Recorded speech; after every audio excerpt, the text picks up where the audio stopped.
ठीक है, ठीक है। तो इलेक्ट्रॉन में क्या होती हैं, दो गतियां पाई जाती हैं। इलेक्ट्रॉन में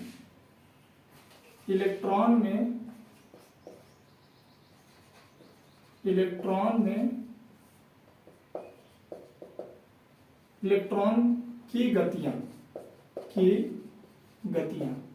ठीक है। इलेक्ट्रॉन की क्या गतियां हैं, इलेक्ट्रॉन में दो गतियां हैं। एक होता है आपका चक्रण गति, एक होता है चक्रण गति, और एक होता है आपका कक्षीय गति। ठीक है, एक होता है चक्रण गति और एक होता है कक्षीय गति। चक्रण गति को क्या बोला जाता है, चक्रण गति को बोला जाता है स्पिन मोशन। ठीक है, और कक्षीय गति को क्या बोला जाता है, ऑर्बिटल मोशन। ठीक है, ये बात आपको याद रखना है कि इलेक्ट्रॉन की गतियां क्या है, एक चक्रण गति और एक कक्षीय गति। एक बार और मैं बता देता हूं कि चक्रण गति क्या है, इलेक्ट्रॉन की वह गति जो अपने अक्ष पर घूमते हुए नाभिक के चारों ओर चक्कर लगाती है। अक्ष पर घूमते हुए नाभिक के चारों ओर चक्कर लगाती है, उसको बोलेंगे चक्रण गति। और कक्षीय गति किसको बोलेंगे, नाभिक के चारों ओर जो चक्कर लगाती है उसको बोलते हैं कक्षीय गति। ठीक है, तो अपन इसकी डेफिनेशन लिख लेते हैं। पहला जो है अपना चक्रण गति। यहां से डायरेक्ट क्वेश्चन पूछता है, यही पूछता है कि इलेक्ट्रॉन पर कितनी गतियां होती हैं, इलेक्ट्रॉन के पास कितनी गतियां होती हैं। तो दो गतियां होती है, एक होता है चक्रण गति और एक होता है कक्षीय गति। ठीक है, तो चक्रण गति क्या है, चक्रण गति इलेक्ट्रॉन की अपनी अक्ष पर, ठीक है, इलेक्ट्रॉन की अपनी अक्ष पर घूर्णन को चक्रण गति कहते हैं। ठीक है, चक्रण गति कहते हैं। इंग्लिश में अगर बात करें तो स्पिन मोशन। ठीक है, दूसरा क्या होता है, कक्षीय गति। क्या होता है कक्षीय गति, कक्षीय गति क्या होगा, इलेक्ट्रॉन द्वारा नाभिक के चारों ओर कक्षा की गति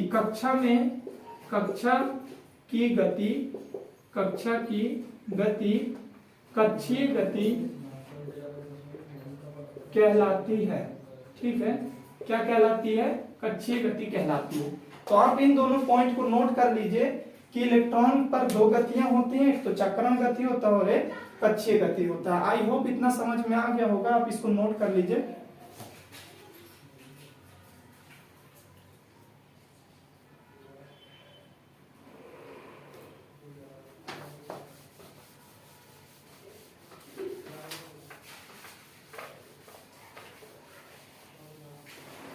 देखिए, अब जो हम करेंगे वो करेंगे, हम प्रोटॉन के बारे में जान गए, इलेक्ट्रॉन के बारे में जान गए, न्यूट्रॉन के बारे में जान गए, उनसे संबंधित जो महत्वपूर्ण तथ्य थे उनको भी मैंने बता दिया।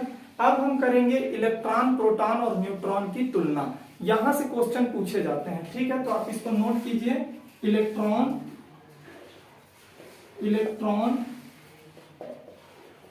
प्रोटॉन व न्यूट्रॉन की तुलना। ठीक है, तो सबसे पहले तो अपन यही करेंगे कि इलेक्ट्रॉन, और इधर लिख लेते हैं अपन प्रोटॉन। ठीक है, तो देखिए सबसे पहला है अपना आवेश। आवेश से अगर अपन तुलना करें तो इलेक्ट्रॉन पर आवेश कितना होता है, -1.6 इंटू 10⁻⁻19 कूलम। वहीं प्रोटॉन के आवेश की बात करें तो +1.6 इंटू 10⁻⁻19 कूलम होता है। ठीक है, तो इलेक्ट्रॉन का जो आवेश की जो वैल्यू है, जो मान है, प्रोटॉन के वैल्यू के बराबर है। देखिए, अगर आप इसको माइनस को यहां से हटा दीजिए और यहां से प्लस को हटा दीजिए तो बताइए इन दोनों पर आवेश का जो मान है वो समान है कि नहीं। आप बोलेंगे समान है, लेकिन अंतर कहां पे आता है, ये लग जाता है माइनस और ये होता है प्लस। माइनस का मतलब यह है कि ये जो है इलेक्ट्रॉन पर जो आवेश है वो ऋण आवेश है। प्लस का मतलब यह है कि प्रोटॉन पर जो आवेश है वो क्या है, धन आवेश है। तो इलेक्ट्रॉन जो होता है प्रोटॉन पर, मार्क कीजिए, इलेक्ट्रॉन का जो आवेश होता है वो प्रोटॉन के आवेश के क्या होता है, विपरीत होता है। तो आपको यहां से निष्कर्ष क्या निकला कि इलेक्ट्रॉन का आवेश, इलेक्ट्रॉन पर आवेश प्रोटॉन के आवेश के विपरीत होता है, प्रोटॉन के आवेश के विपरीत होता है। ठीक है, तो आवेश से कंपेयर किए तो ये पता चला। दूसरा अगर अपन करें द्रव्यमान से, ठीक है, किससे करें, द्रव्यमान से, तो इलेक्ट्रॉन का द्रव्यमान कितना होता है, इलेक्ट्रॉन का द्रव्यमान कितना होता है, तो होता है इसका इलेक्ट्रॉन का द्रव्यमान 9.01 इंटू 10⁻31 kg। ठीक है, प्रोटॉन पर द्रव्यमान, प्रोटॉन का द्रव्यमान कितना होता है, तो 1.6725 इंटू 10⁻27 kg होता है। ठीक है, प्रोटॉन। अब देखिए आप ये समझिए कि इलेक्ट्रॉन का जो द्रव्यमान है वो प्रोटॉन के द्रव्यमान से कितना गुना है। जब आप इसको कैलकुलेट करेंगे तो आपको पता चलेगा कि इलेक्ट्रॉन का द्रव्यमान प्रोटॉन के द्रव्यमान के 1/1845 गुना है। अगर मैं इसको रिवर्स करके बताऊं तो प्रोटॉन का जो द्रव्यमान है इलेक्ट्रॉन के द्रव्यमान के 1845 गुना है। ठीक है, बात समझ में आ गई होगी आपको कि मैं क्या कहना चाह रहा हूं। मैं आपको ये बताता हूं कि प्रोटॉन, निष्कर्ष क्या निकला हमारा कि प्रोटॉन का द्रव्यमान इलेक्ट्रॉन के द्रव्यमान से, इलेक्ट्रॉन के द्रव्यमान से 1845 गुना है। ठीक है, इलेक्ट्रॉन का, प्रोटॉन का द्रव्यमान इलेक्ट्रॉन के द्रव्यमान का 1845 गुना है। ठीक है, तो ये निष्कर्ष आपको याद रखना है। ये क्वेश्चन डायरेक्ट पूछ लिया जाता है कि प्रोटॉन का द्रव्यमान इलेक्ट्रॉन के द्रव्यमान का कितना है, तो 1845। अब एक बात याद रखिए, पेपर में कहीं कहीं पे 1845 न देके 1837 भी ऑप्शन में देता है, तो आपको इसको मान के चलना है कि ये 1845 ही है। ठीक है, अब अपन करेंगे, ये हो गया इलेक्ट्रॉन और प्रोटॉन की तुलना। ठीक है, आप इसको नोट कर लीजिए।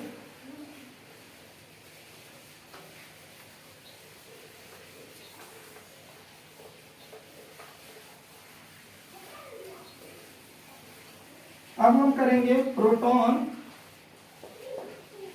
प्रोटॉन और न्यूट्रॉन की तुलना। ठीक है, प्रोटॉन और न्यूट्रॉन की तुलना। अगर पहले आवेश में हम बात करें, ठीक है, तो प्रोटॉन पर आवेश कितना होता है आपको पता है, +1.6 इंटू 10⁻⁻19 कूलम। न्यूट्रॉन पर आवेश कितना होता है, 0। तो यहां से ये निष्कर्ष निकलता है कि प्रोटॉन का जो आवेश है न्यूट्रॉन के आवेश का +1.6 इंटू 10⁻⁻19 कूलम है। ठीक है, क्यों, क्योंकि न्यूट्रॉन का आवेश तो 0 है। अब सामने वाला जब 0 है तो आप उससे अच्छे ही होंगे, है ना। तो वही है कि प्रोटॉन का जो प्रोटॉन पर जो आवेश है न्यूट्रॉन के आवेश का इतने ही होता है। तो यहाँ पे निष्कर्ष ये निकला कि प्रोटॉन का आवेश न्यूट्रॉन के आवेश के +1.6 इंटू 10⁻⁻19 कूलम है। ठीक है, ये बात आपको याद रखना है। दूसरा अगर अपन कंपेयर करें तो द्रव्यमान। ठीक है, प्रोटॉन का द्रव्यमान कितना होता है, प्रोटॉन का द्रव्यमान होता है 1.6725 इंटू 10⁻⁻27 kg। ठीक है, न्यूट्रॉन का द्रव्यमान कितना होता है, तो इसका होता है 1.6745 इंटू 10⁻⁻27 kg। आप एक बात ध्यान दे पा रहे होंगे कि इस प्रोटॉन का जो द्रव्यमान है वो न्यूट्रॉन के द्रव्यमान के लगभग बराबर है। आप यहाँ पे देखिए, यहाँ पे 25 है और यहाँ पे 45 है। तो आप हम ये अप्रोक्सीमेट मान के चलते हैं कि प्रोटॉन का जो द्रव्यमान है न्यूट्रॉन के द्रव्यमान के बराबर है। तो हमारा निष्कर्ष क्या निकला, प्रोटॉन का द्रव्यमान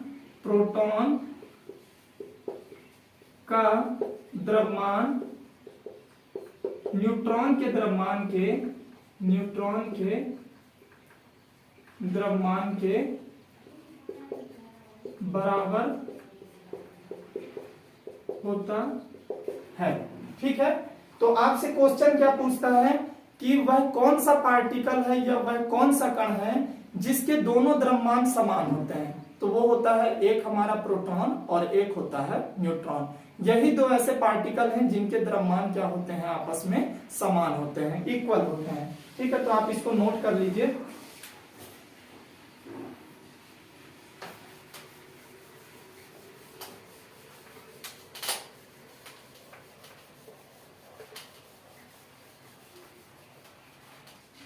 और देखिए, जो मैं आपको बता रहा हूं, जो मैं आपको इसमें करा रहा हूं, इससे संबंधित जो क्वेश्चन पूछे जाते हैं या जो कीवर्ड हैं, जो की पॉइंट हैं, जो कि हमेशा एग्जाम में पूछे जाते हैं, ये बहुत इंपॉर्टेंट है। आप इसको क्या कीजिए, याद रखिए, रिवाइज कीजिए बार बार, तभी आप एनपीसीआई एग्जाम बहुत आसानी से निकाल पाएंगे। अदरवाइज आप मेरे से पढ़ लेने के बाद अगर आप रिवीजन नहीं करते हैं तो आप इसको नहीं निकाल पाएंगे। ठीक है, तो चलिए हम आगे अभी बात करेंगे। देखिए, अभी इलेक्ट्रॉन, प्रोटॉन और न्यूट्रॉन की तुलना कर रहे थे। इलेक्ट्रॉन, प्रोटॉन और न्यूट्रॉन की क्या कर रहे थे, तुलना कर रहे थे। अब इसमें तुलना में एक इंपॉर्टेंट है, वेरी इंपॉर्टेंट, आप कह सकते हैं कि एग्जाम में ये पूछा ही जाता है। ठीक है, तो क्या पूछा जाता है कि अगर हम वजन के हिसाब से करें कि सबसे भारी कौन है, इलेक्ट्रॉन है, प्रोटॉन है, न्यूट्रॉन है, परमाणु है, अणु है, इसके हिसाब से सबसे हल्का कौन है, तो ये तुलना जो है बहुत इंपॉर्टेंट है। आप इसको ध्यान से समझिए कि अगर हम क्रम बताएं, अगर वजन के हिसाब से, वजन या द्रव्यमान या आप इसको कह सकते हैं भार। ठीक है, तो सबसे हल्का कौन होता है, सबसे हल्का होता है इलेक्ट्रॉन। बहुत इंपॉर्टेंट है, मैं इसको लिख देता हूं। सबसे हल्का जो होता है वो कौन होता है, इलेक्ट्रॉन होता है। ठीक है, इस बात को आपको ध्यान रखना है, सबसे हल्का इलेक्ट्रॉन, फिर उसके बाद कौन होता है, प्रोटॉन, फिर कौन होता है, न्यूट्रॉन, न्यूट्रॉन, फिर कौन होता है, परमाणु, और उसके बाद कौन होता है, अणु। इसका मतलब यह है कि सबसे हल्का कौन है, इलेक्ट्रॉन, उसके बाद कौन है, प्रोटॉन, उसके बाद कौन है, न्यूट्रॉन, और उसके बाद कौन है, परमाणु, और उसके बाद कौन है, अणु।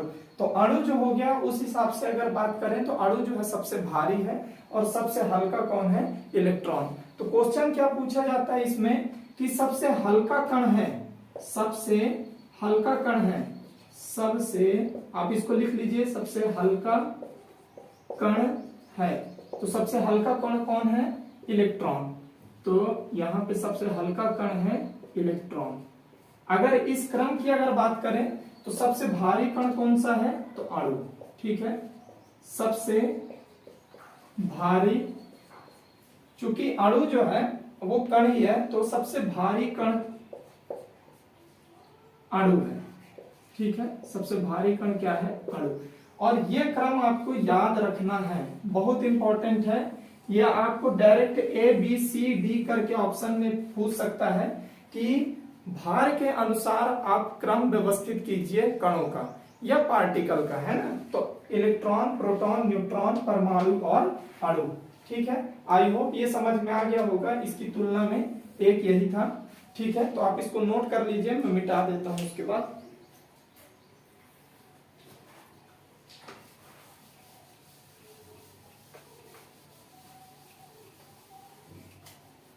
अब देखिए, मैं आपको एक इंपॉर्टेंट पॉइंट बताता हूं, दो इंपॉर्टेंट पॉइंट हैं। ये था हमारा परमाणु। परमाणु का क्या है, ये नाभिक है। ठीक है, ये परमाणु का नाभिक है। और अगर बात करें तो आपको पता है ये परमाणु की कक्षाएं हैं। ठीक है, ये क्या है, परमाणु की कक्षाएं हैं, परमाणु की कक्षाएं। देखिए, परमाणु के यहाँ पे अगर बात करें, अगर मैं कक्षाओं को अभी थोड़ी देर के लिए हटा दूं और सिर्फ नाभिक को रखूं, तो आपको यहां से ये पता चलेगा कि परमाणु का भी अपना क्या होता है, व्यास होता है, और परमाणु की भी अपनी क्या होती है, त्रिज्या होती है। जिस प्रकार हमने इलेक्ट्रॉन की त्रिज्या देखी 10⁻⁻18 मीटर, प्रोटॉन का 10⁻⁻15 मीटर, न्यूट्रॉन का 10⁻⁻15 मीटर, उसी प्रकार परमाणु का भी त्रिज्या होगा, है ना। तो परमाणु की त्रिज्या कितनी होती है, ये बहुत इंपॉर्टेंट पॉइंट है, आपको इसको नोट करके रखना है स्टार ने, कि परमाणु की त्रिज्या कितनी होती है, 10⁻⁻10 मीटर होती है। ठीक है, परमाणु की त्रिज्या कितनी होती है, 10⁻10 मीटर होता है। मैं भी लिखूंगा। अब देखिए बीच में क्या है हमारा नाभिक, अभी आप इसको रिमूव कर दीजिए। ठीक है, बीच में मैं नाभिक को थोड़ा जूम करके बना देता हूँ, यह है हमारा नाभिक। तो नाभिक की भी क्या होगी, अपनी त्रिज्या होगी, नाभिक की भी क्या होगी, अपनी त्रिज्या होगी। तो नाभिक की त्रिज्या कितनी होती है, तो ये आपको याद रखना है कि नाभिक की त्रिज्या होती है 10⁻⁻15 मीटर। ठीक है, नाभिक की त्रिज्या कितनी होती है, 10⁻⁻15 मीटर। आई होप ये समझ में आ गया होगा आपको। तो यहाँ पे हम 2 की पॉइंट लिख लेते हैं, आप इसको नोट कर लीजिए। पहला क्या है कि परमाणु के नाभिक की त्रिज्या, परमाणु के नाभिक की त्रिज्या 10⁻⁻15 मीटर होता है, 15 मीटर होता है। ठीक है, और दूसरा की पॉइंट यह है कि परमाणु की त्रिज्या 10⁻10 मीटर होता है। ठीक है, तो ये 2 की पॉइंट आपको याद रखने हैं, आप इसको नोट कर लीजिए। ठीक है, अब देखिए मैं आपको इलेक्ट्रॉन के बारे में 2 बातें और बताना चाहता हूं। ये था हमारा परमाणु, है ना, ये है हमारा परमाणु, और ये परमाणु का है केंद्र, केंद्र मतलब नाभिक, और ये थी उसकी कक्षाएं। ठीक है, ये थी कक्षाएं। कक्षाओं में क्या था, इलेक्ट्रॉन क्या कर रहे थे, चक्कर लगा रहे थे, है ना। कक्षाओं में इलेक्ट्रॉन क्या कर रहे थे, चक्कर लगा रहे थे। तो यहां से 2 चीजें आपको याद रखना है। माफ कीजिए, नाभिक के जो नजदीक इलेक्ट्रॉन है, इन इलेक्ट्रॉनों को बोला जाता है बद्ध इलेक्ट्रॉन। क्या कहा जाता है, बद्ध इलेक्ट्रॉन। ध्यान दीजिएगा कि नाभिक के नजदीक वाले इलेक्ट्रॉन को क्या कहा जाता है, क्वेश्चन पूछता है, तो आंसर होगा, इसका उत्तर होगा बद्ध इलेक्ट्रॉन। जो नाभिक से दूर होते हैं, ये नाभिक से क्या है, ये दोनों इलेक्ट्रॉन दूर है, तो इनको क्या बोला जाता है, इनको बोला जाता है मुक्त इलेक्ट्रॉन या फ्री इलेक्ट्रॉन। ठीक है, आई होप ये समझ में आ गया होगा आपको। ठीक है, तो हम यहाँ पे 2 की पॉइंट लिख लेते हैं, आपको इसको नोट करना है, ये दोनों की पॉइंट आपको नोट करना है कि परमाणु के नाभिक के पास स्थित इलेक्ट्रॉन को, ठीक है, पास स्थित इलेक्ट्रॉन को बद्ध या इसी को कहीं पे लिखता है सबबद्ध। ठीक है, दोनों आपको याद होना चाहिए, समझ के रखिए आप इसको। ठीक है, इलेक्ट्रॉन को बद्ध या सबबद्ध, इंग्लिश की अगर मैं बात करूं तो आप इसको आसानी समझ जाएंगे, बॉन्ड इलेक्ट्रॉन। ठीक है, तो परमाणु के नाभिक के पास स्थित इलेक्ट्रॉन को बद्ध इलेक्ट्रॉन या सबबद्ध इलेक्ट्रॉन, इंग्लिश में बॉन्ड इलेक्ट्रॉन कहा जाता है। ठीक है, कहा जाता है। बहुत इंपॉर्टेंट पॉइंट है, आपको याद रखना है ये।